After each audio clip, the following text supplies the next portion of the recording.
Assalamualaikum warahmatullahi wabarakatuh. Saya Sulastri Utama yang akan bertugas sebagai moderator sekaligus pemateri dalam presentasi kelompok 3 kali ini, di mana kami akan membahas materi tentang kecerdasan buatan dan robotika. Namun tentunya saya tidak sendiri karena saya akan ditemani oleh rekan-rekan saya, yaitu dari Reski Maharani dan Nur Asida. Baik, langsung saja. Yang pertama, pengertian kecerdasan buatan atau artificial intelligence. Kecerdasan buatan merupakan salah satu bidang ilmu komputer yang khusus ditujukan untuk membuat perangkat lunak dan perangkat keras yang sepenuhnya bisa menirukan beberapa fungsi otak manusia, atau cabang ilmu komputer yang mempelajari otomatisasi tingkah laku cerdas. Selanjutnya, bagian-bagian kecerdasan buatan. Bagian utama aplikasi kecerdasan buatan adalah pengetahuan, yaitu suatu pengertian tentang beberapa wilayah subjek yang diperoleh melalui pendidikan dan pengalaman. Pengetahuan merupakan informasi terorganisir dan teranalisa agar lebih mudah dimengerti dan bisa diterapkan pada pemecahan masalah dan pengambilan keputusan. Pengetahuan terdiri dari fakta, pemikiran, teori, prosedur, dan hubungannya satu sama lain. Komputer tidak mungkin pengetahuannya sendiri dengan belajar, berpengalaman, atau melakukan penelitian. Akan tetapi ia memperolehnya melalui upaya yang diberikan oleh pakar manusia. Dengan basis pengetahuan dan kemampuan untuk menarik kesimpulan melalui pengalaman, komputer dapat disejajarkan sebagai alat bantu yang bisa digunakan secara praktis dalam pemecahan masalah dan pengambilan keputusan, serta mencapai satu atau lebih solusi alternatif pada masalah yang diberikan.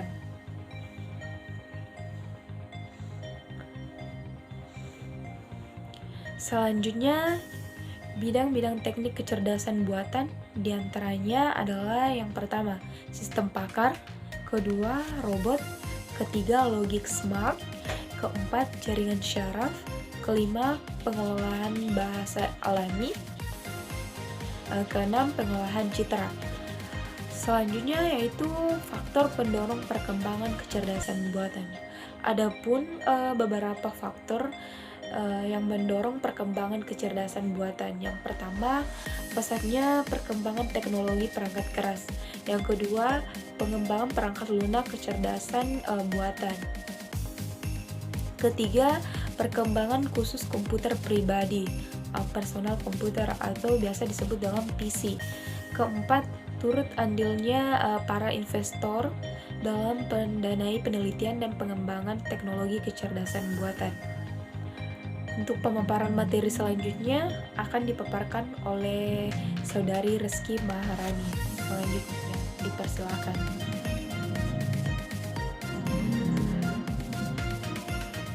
Baik, bismillahirrahmanirrahim. Assalamualaikum warahmatullahi wabarakatuh.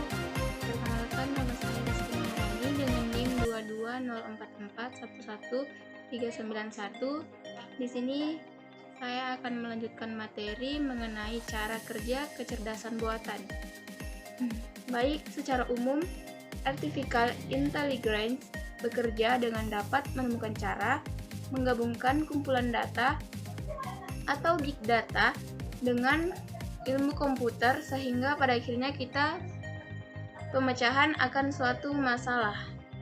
Baik, selanjutnya yaitu ada beberapa contoh kecerdasan buatan, yaitu pertama, membuka smartphone dengan Face ID, kedua, media sosial, ketiga, mengirim email atau pesan, keempat, pencarian di Google, 5. Asisten suara digital, dan 6. Belanja online. Baik, walaupun kecerdasan buatan telah banyak membuat komputer menjadi lebih pintar atau canggih, tapi tampaknya impian manusia agar bisa membuat komputer yang betul-betul bisa membuat duplikasi otak manusia atau bisa menjadi pengganti otak manusia yang sebenarnya masih jauh dari kenyataan. mungkin belum bisa terlaksana pada zaman atau masa kini.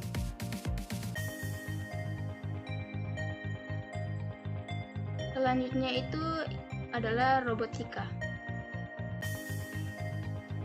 di mana robotika adalah satu cabang teknologi yang berhubung dengan desain, konstruksi, operasi di posisi struktural, pembuatan dan aplikasi dari robot.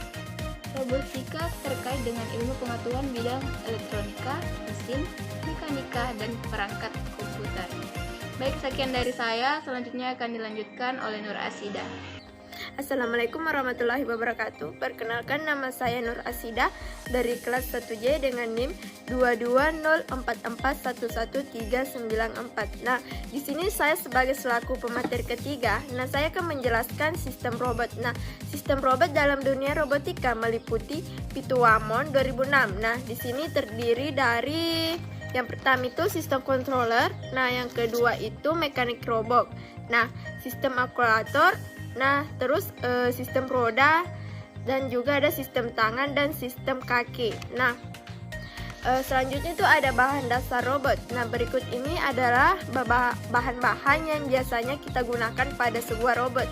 Yang pertama itu ada kayu, logam, aluminium, baja, dan perunggu.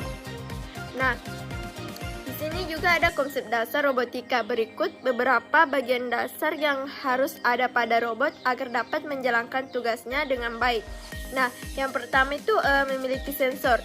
Sebagai input, berfungsi untuk mengatur maupun merasakan sesuatu yang ada di luar robot. Contohnya itu sensor pada robot adalah sensor cahaya dan suhu. Nah, yang kedua itu memiliki sistem kecerdasan atau kontrol. Nah, sistem ini berfungsi sebagai kontrol yang memproses dan masukan dari sensor. Yang ketiga itu ada memiliki peralatan mekanik atau aktuator. Nah, merupakan bagian yang akan mengerjakan perintah dari bagian kontrol yang akan melakukan sesuatu tindakan dan berinteraksi dengan lingkungan. Nah, yang terakhir itu memiliki sumber daya atau power. Nah, di sini adalah bagian yang akan memberi sumber tenaga kepada seluruh bagian robot. Nah, bagaimana sih cara kerja robot? Nah, di sini sebuah robot akan bekerja saat ada rangsangan. Nah, rangsangan berbentuk karena berdasarkan brain yang terprogram dan adanya sensor yang tertanam pada robot. Nah, selain itu dilengkapi power untuk bergerak atau bisa dari listrik, pneumatik atau tekanan udara atau hidrolik. Nah, di sini fungsi robot dalam kehidupan sehari-hari kita itu ada banyak kegunaan robot dalam berbagai kehidupan mulai dari rumah tangga sampai industri. Namun secara umum kegunaan robot adalah menggantikan kerja manusia yang membutuhkan ketelitian dan mengurangi resiko kecelakaan. Nah, selain itu robot sengaja dibuat untuk meningkatkan produksi melalui otomasi di industri. Sekian presentasi kami kali ini. Semoga bermanfaat bagi teman-teman. Assalamualaikum warahmatullahi wabarakatuh.